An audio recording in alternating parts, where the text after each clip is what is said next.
Marcus Etheridge had been dead for 87 years, and he would have told you, if you were alive enough to listen, that death was vastly overrated. While people imagined the afterlife as a grand eternity of serenity, Marcus discovered it was mostly drafty hallways, echoing moans, and worst of all, other ghosts. And Marcus, for reasons even the wisest phantoms couldn't explain, was petrified of his own kind. Living people?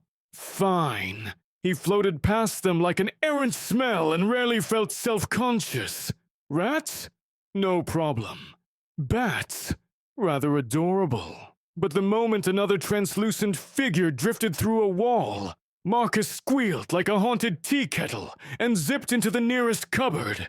Even in death, he had managed to cultivate clammy palms. For decades, he occupied Rosewarden Manor, a sprawling Victorian outside Boston that had cycled through so many living owners. The deed read like a phone book. The living rarely stayed longer than 6 months, thanks to the usual cold spots, flickering lights, and unsettling piano riffs. Some show-off poltergeist played at 3 a.m. Marcus contributed none of that. His haunting style was more apologetic houseguest who brings muffins. Whenever a new family moved in, he tried to remain invisible, hoping they'd fix the roof and maybe install better Wi-Fi before the noisier revenants arrived. Unfortunately, the manor's upper floors had become a popular spectral hangout, especially for the Grimsby twins. Sylvie and Silas Grimsby weren't technically twins. Silas had died in 1884 and Sylvie in 1906, but they'd met in the afterlife, discovered they could harmonize blood-curdling wails, and never looked back. They excelled at popping out of mirrors and humming funeral marches under people's pillows. Their hobby was synchronized shrieking. Their catchphrase, because of course they had one, was "Boo!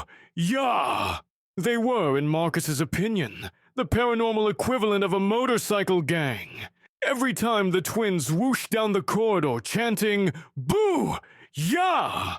Marcus hid behind the water heater. He conceded that hiding behind anything as a non-corporeal being required serious commitment, but panic lent him creativity.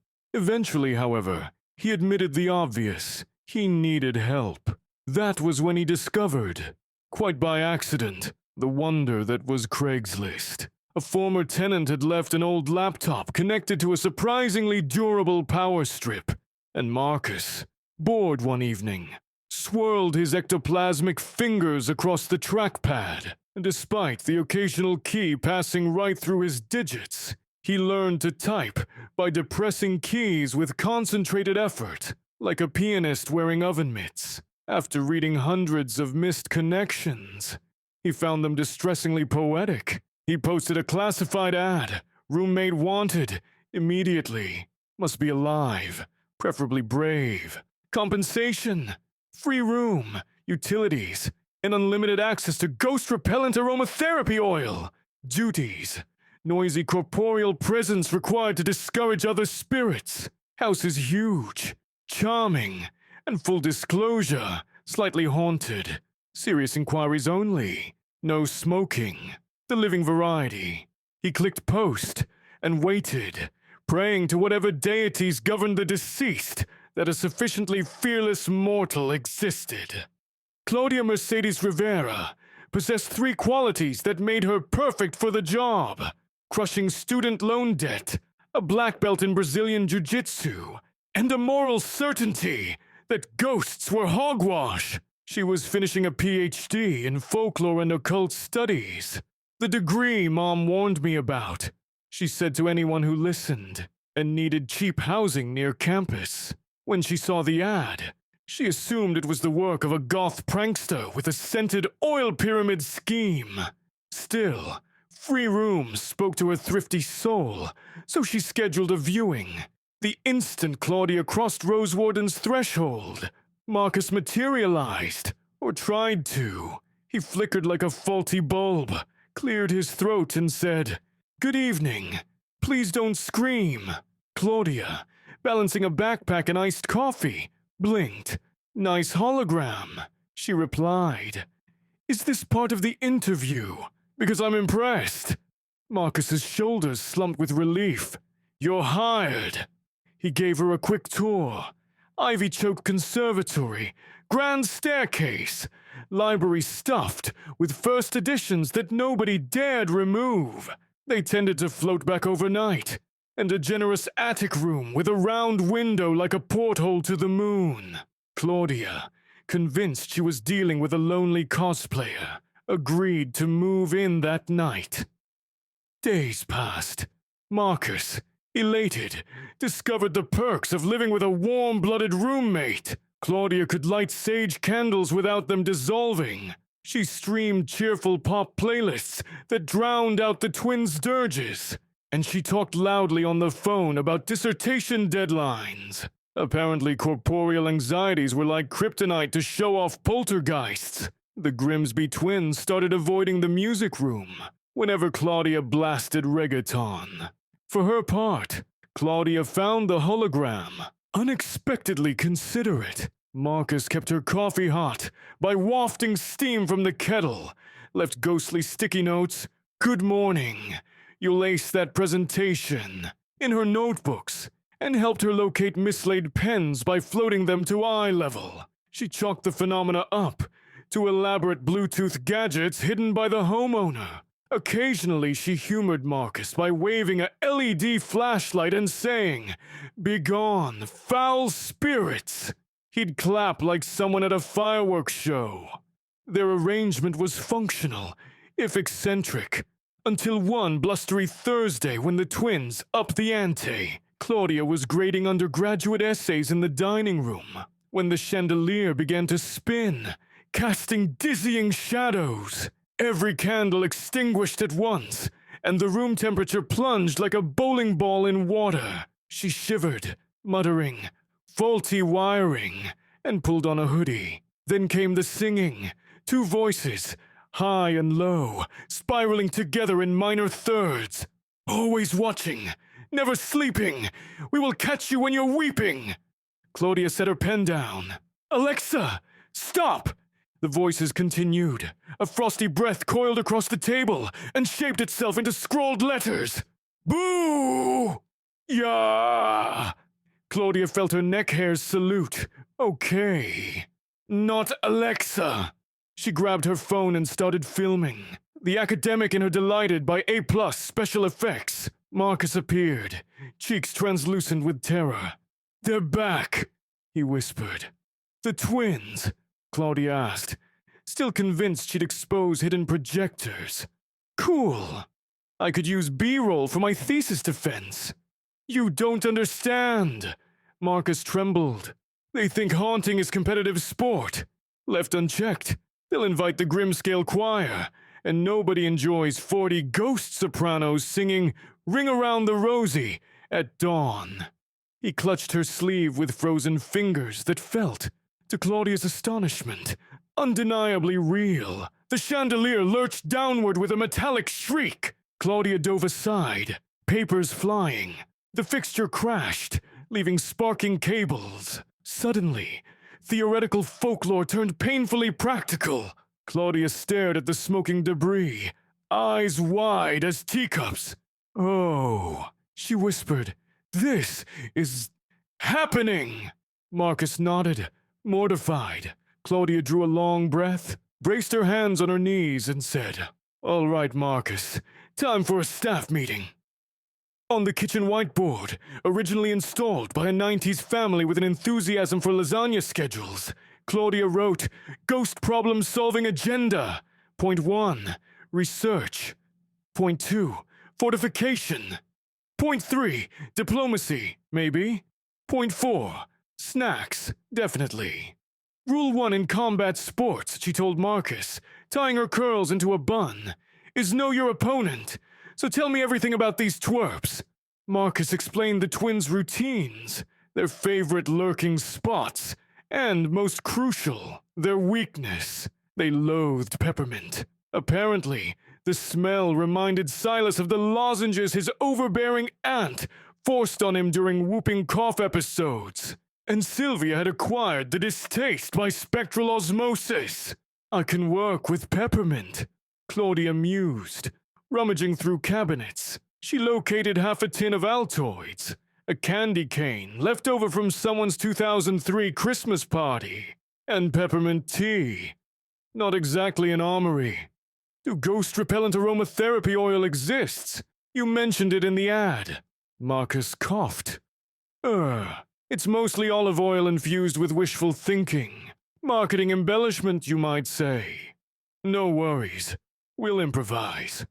Claudia brewed the tea, let it steep into an inky concentrate, and filled a spray bottle. Then, because she was nothing if not thorough, she taped Altoids to the outer rim of a colander, donned the colander like a helmet, and armed herself with a super soaker discovered in the basement. She labeled it Peppermint Blaster 9000. Marcus looked both inspired and mildly ashamed of his own cowardice. You're remarkably composed for someone who believed ghosts were hogwash 10 minutes ago. Field work, she said. Adapt, or get tenure denied. At midnight, the twins descended, choreographed as usual, moaning scales, rattling vent covers, flinging ancestral portraits off walls. Claudia marched into the foyer like Joan of Arc in pajamas, her peppermint helmet glinting under storm cloud lightning. She blew a coach's whistle, because there had been one in the junk drawer, and barked, "Silence in the haunted house!" The twins froze mid-howl. If ghosts could gape, they gaped. "Who dares?" Sylvia hissed, her silhouette flickering violet. "Property manager," Claudia lied. "New policy. Bylaw 13B. Prohibits unauthorized haunting between 10 p.m. and 7 a.m. Violators will be sprayed." She pumped the super soaker and unleashed a peppermint mist. The twins shrieked. Sylvia clapped transparent hands over her nose. Silas rocketed upward through the chandelier stump, leaving whimpering echoes. "Consider this a noise complaint," Claudia shouted. "Next offense, you forfeit your security deposit, whatever that is in the afterlife." Marcus, peering from behind a suit of armor, felt a swelling of admiration. Claudia was like the crossing guard he'd always needed in life. Whistle, glare, take no nonsense.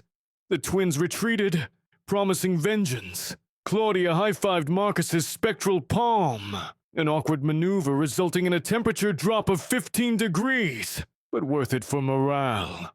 Word traveled through the ghost grapevine faster than a seance on dial-up. Within days, Rosewarden Manor's census declined sharply. The Grimscale Choir canceled their road trip, citing unfavorable peppermint conditions. A mute Victorian child ghost left Claudia a thank you note shaped from dust bunnies before toddling off to greener pastures. The Grimsby twins, though, were not done. Like any good antagonists, they regrouped. Tuesday, 3:07 a.m., Claudia awoke to find her bed levitating 6 inches and spinning slowly like a rotisserie chicken. She groaned, sprayed peppermint into the air, and muttered, "Ground yourself, furniture." The bed clung to the floor. She rolled over and resumed dreaming about passing her oral exams. The twins escalated. Ectoplasmic graffiti in the hallway. Booyah spelled with a skull instead of the O. Phantom puppies that looked adorable until they bit like frostbite. And a plague of ominous accordion music piped through the heating vents. Marcus, mortified, confessed to Claudia that he felt useless. "You wield peppermint justice while I cower. I'm supposed to be the resident ghost, a gentleman of the house, yet I'm a jittery heap of wobbles." "That can change," Claudia said. She poured him, symbolically, a cup of tea, steam swirling through his fingers. "Fear's just adrenaline in the wrong costume. We'll retrain it. Retrain. Ghost boot camp," she declared. Day 1. Confidence. Training Marcus proved trickier than teaching a cat to fetch. Claudia began with posture. Float tall. Shoulders back. Well, approximate shoulders. They practiced stern glares in the cracked hallway mirror. Marcus's looked more like a startled fish. They rehearsed one-liners. This haunt ain't big enough for the four of us. They conducted exposure therapy. Claudia projected recordings of Sylvia's cackle, while Marcus held his ground, repeating, "I am the nightlight that keeps fear at bay!" After a week, Marcus managed to hover without quivering, when Claudia tossed a bedsheet over him and shouted, "Boo!" She applauded. Progress. But the final exam arrived sooner than expected. Full moon. Thunder. The twins returned. Marching ghost allies they'd recruited from abandoned attics, a headless Civil War bugler, a banshee who crooned lullabies backward, and someone named Kevin, who mostly oozed. They lined up in the ballroom like a paranormal flash mob. Claudia and Marcus stood on the opposite balcony. She had rigged peppermint diffusers to ceiling fans, but they'd be outnumbered if those spirits held their non-breath. Silas floated forward. "We challenged you to a duel." His voice vibrated chandeliers. "Winner claims the manor." Marcus opened his mouth, squeaked, and closed it. Claudia stepped in. Terms. Spectral tag. Standard rules. Cross the ballroom. Tag the opposing leader. Claim victory. Marcus whispered, "I can't. They'll corner me." "Yes, you can," Claudia insisted, tightening her ponytail like tying courage. "Remember boot camp? I've got perimeter defense." She tossed Marcus a lavender sachet laced with peppermint shards. For luck. The ballroom doors slammed shut, sealing the arena. The ghost mob howled. "Ready!" Silas called. Claudia smacked the wall switch. Every diffuser roared to life, blasting peppermint gales. Ghosts recoiled, but the stronger ones advanced. Faces twisted. "Go!" Marcus shot downward, zigzagging like a hummingbird. Claudia held flank, firing the super soaker in crisp arcs. Kevin, the ooze ghost, tried to envelop her boots. She jumped onto a table and beamed him with an Altoid tin. He jiggled away. Sylvia teleported, blocking Marcus's path, letting loose a ear-splitting "Boo-yah!"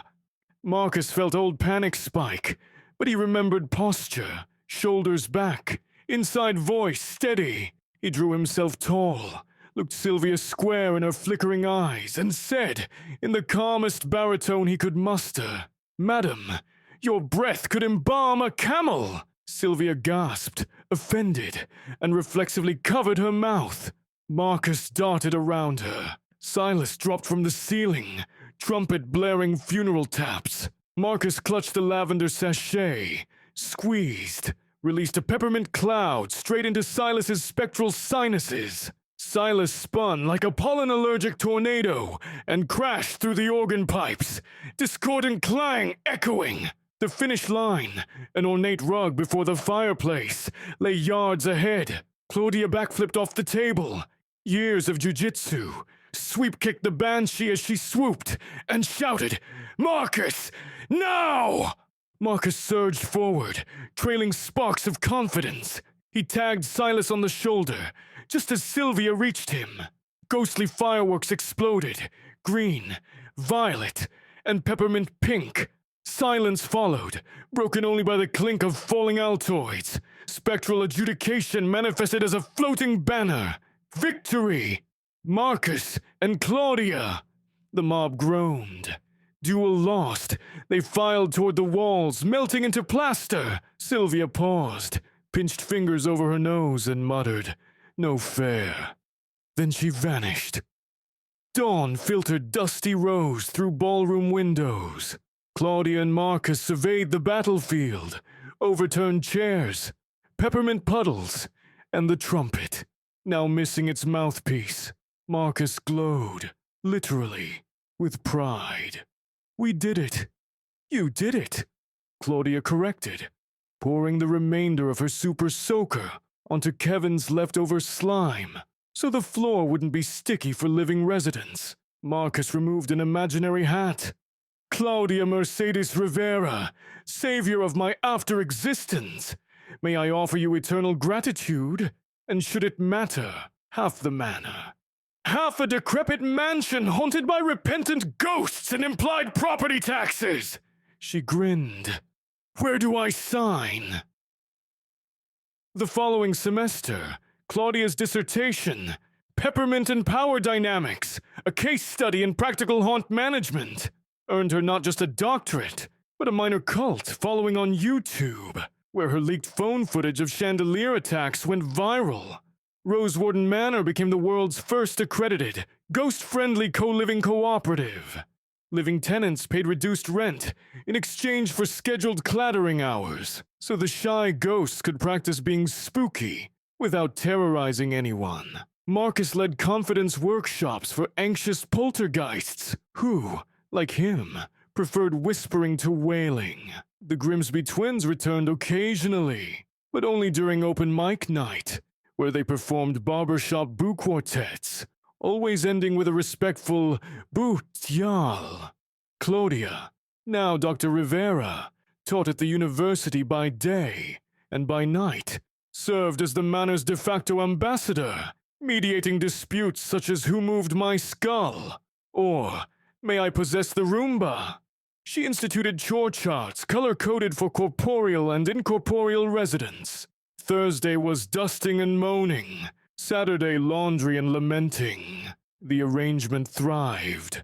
Marcus never forgot the moment he tagged Silas and heard the phantom fireworks. Fear, he realized, could be rewritten, like a haunting melody transposed into a major key. Sometimes he still startled when Sylvia yelled, "Booyah!" But now he responded, "Hi, Sylvia. Lovely reverb tonight." Confidence, after all, wasn't the absence of jitters. It was jingling Altoids in your pocket and facing eternity anyway. On the anniversary of their first victory, Claudia baked a peppermint chocolate cake, half for the living, half for the dead, the latter portion strictly aroma. She lit candles, lowered the lights, and proposed a toast to unlikely roommates, to courage in ridiculous hats, and to a house where everyone, alive, dead, and chronically undecided, is welcome. Ghosts cheered, living residents clapped, a century's worth of grievances settled into laughter, and somewhere near the old water heater, a former cowardly ghost beamed, no longer hiding, grateful that being afraid had led him to the bravest friend he would ever haunt.